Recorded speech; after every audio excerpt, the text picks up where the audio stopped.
Hi everybody. Okay, so today's book is pretty special. It's called Rumple, Buttercup, a story of bananas, belonging, and being yourself by Matthew Gray Gubler. It's kind of a fun story how I got this book. Every once in a while, Mr. Schlussler, who is a retired teacher from Edgewater, will just find an awesome, unique book, and I'll just come to school and it will be in my box. And this is one of those books I found in my box and I knew right away Mr. Schlussler had done it again and found this awesome book. And it finally has an AR test. It's a brand new book. It is a 3.8 reading level. Let's get started. It's adorable. Come close and I'll tell you a story. Chapter 1. Once upon a time, long ago and far away in a tiny town beneath a purple-peaked pine tree, there lived a monster named Rumple Buttercup. He had 5 crooked teeth, 3 strands of hair, green skin, and his left foot was slightly bigger than his right. 11% bigger. Left, right. He was weird. And so Rumple worried that if anyone ever saw him, they would be scared, run away, or throw rocks at his head. So he spent his entire life hiding underground in a rain drain right by the garbage can in the middle of town, where no one would ever see him, but where he could still see them, laughing and playing and singing and dancing, walking dogs and jumping rope, but most of all, not being weird. More than 3 strands of hair, lots of straight teeth, no green skin, perfectly proportioned feet, cute and fluffy. Living underground wasn't all that bad though. Rumple made the most of it and had a nice little home. He decorated with old garbage he found in the can outside. Rumple's home. Tin can chandelier, broken umbrella scratcher, old-fashioned garbage chair with roller skate wheels and rusted radio headset. Footstool made entirely out of bubblegum and beans. There he lived, day after day, week after week, all year, year after year. So much time. Alone. So one day he reached into the garbage can and he took 2 lollipops, a piece of chewed gum, 3 strands of spaghetti, some melted licorice rope, a petrified pretzel, a handful of candy corn, and created Candy Corn Carl.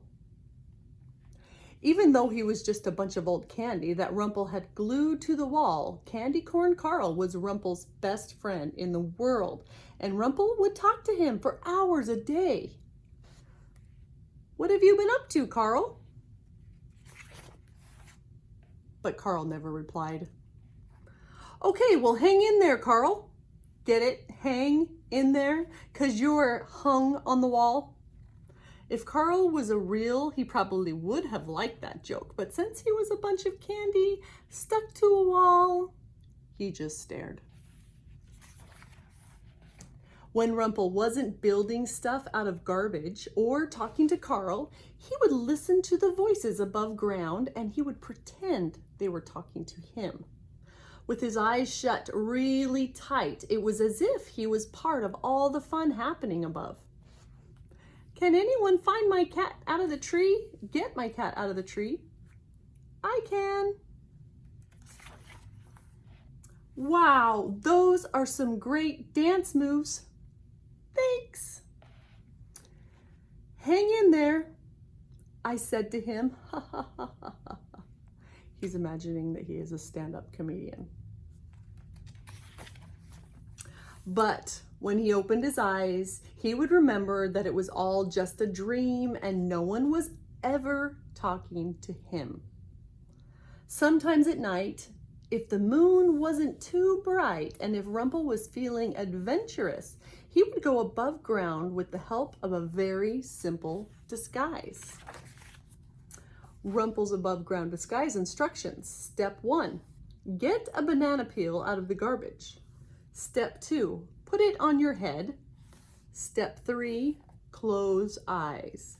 Step 4, slither head up the drain and sit very still. Lying quietly by the garbage can, no one would notice him, and if anyone saw him, they would just think he was a pile of trash. Hidden under his banana peel, Rumple almost felt like he was normal.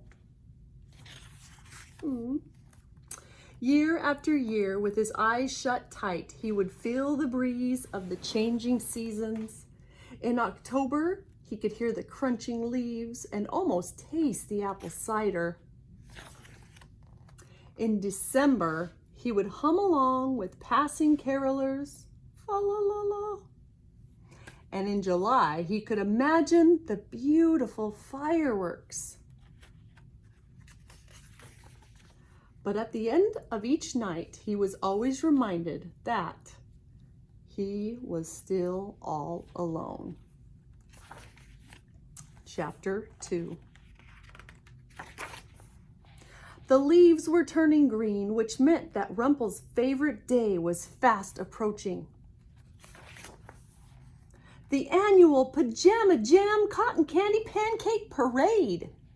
On the 17th Saturday of the summer, everyone in town would wake up late, keep their pajamas on, and march down the center of town singing and dancing and lighting fireworks and laughing while eating giant bushels of cotton candy pancakes.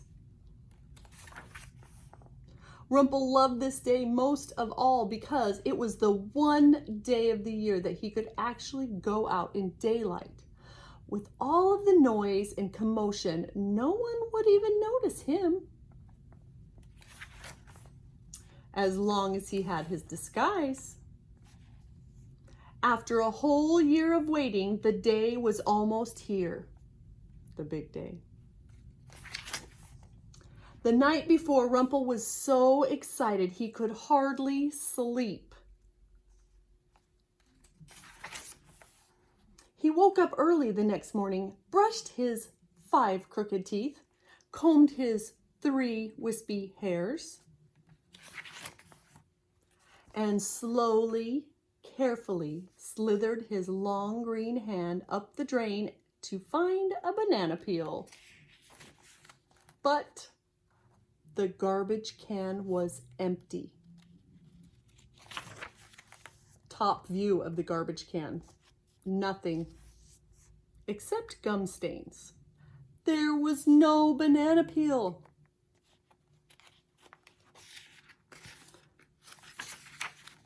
Oh no, thought Rumple, I'm going to miss the Pajama Jam Pancake Parade. I can't go above ground without my disguise or people will think I'm weird.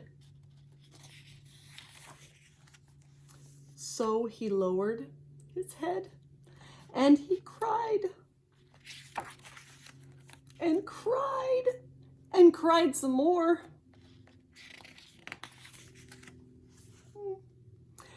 And that was when he heard it. Chapter 3. Aren't you going to watch the parade this year? Rumple couldn't believe it. Was Candy Corn Carl finally talking after all these years? He whipped his head around in amazement. But Carl was silent. And then he heard the same voice again, a little bit louder this time. "Can you hear me down there, mister?" The voice wasn't coming from Candy Corn Carl. It was coming from the rain drain. Someone above ground was talking to him. "Sorry to bother you, but we were just wondering if you're going to watch the parade this year." Oh, I can't skip a page. Rumple sheepishly replied, "What do you mean?" "We couldn't help but notice that you weren't in your usual spot, so I just thought I would check to make sure you were okay." "You can see me?" "Of course we can see you. You're kind of hard to miss." "But aren't you scared of me?" Then a different voice replied, "Why would we be scared of you?" "Because I have 5 crooked teeth, 3 strands of hair, green, scaly skin, and my left foot is slightly bigger than my right. I'm weird." "Well, look at me," replied the boy. "I have really big cheeks, metal on my teeth, and my entire body is covered in freckles. And look at me. I have really thick glasses, a super pointy nose, and I can't pronounce my O's," his R's. All of a sudden, Rumple didn't feel so alone. He moved closer to the rain drain, got up on his tiptoes, and looked out, and he saw, there's his tiptoes, the entire city looking down. "My hair is too curly. My hair is too straight. I'm allergic to dogs. I only have 1 eyebrow. I'm taller than my big brother. I'm shorter than my little sister. My toes look like little tiny carrots. I can't grow a mustache. Peanuts make my face turn red. People are allergic to me. I sing like a frog. I look like a frog." And that's when Rumple realized everyone is weird. And that's what makes us great. Pulling Rumple above ground, the boy remarked, "You know, there is one thing about you we always thought was strange." "Oh no," thought Rumple. "What?" "Why do you always wear a banana peel on your head?"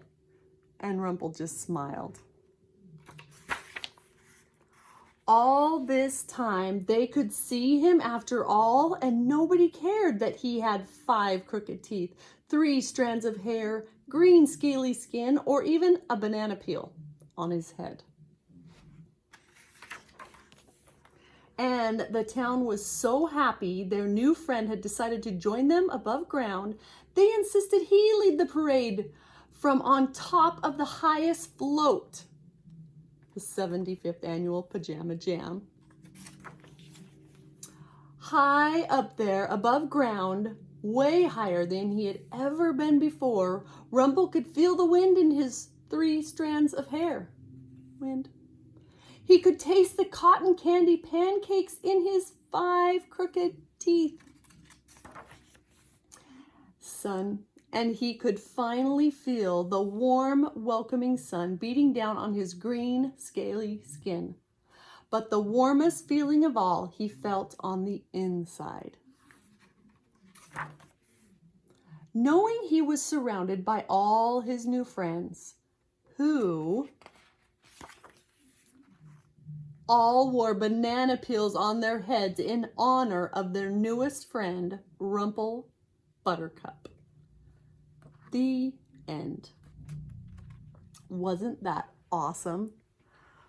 Okay, this book was written by Matthew Gray Gubler, who is an actor on, you've probably seen him on Criminal Minds. I loved this story, and every time we read a story in the library, I make the kids tell me what is the moral of the story or what lesson can you learn from this story. I think that one's pretty easy, but think deep and maybe put some comments what lesson we can learn from Rumple Buttercup.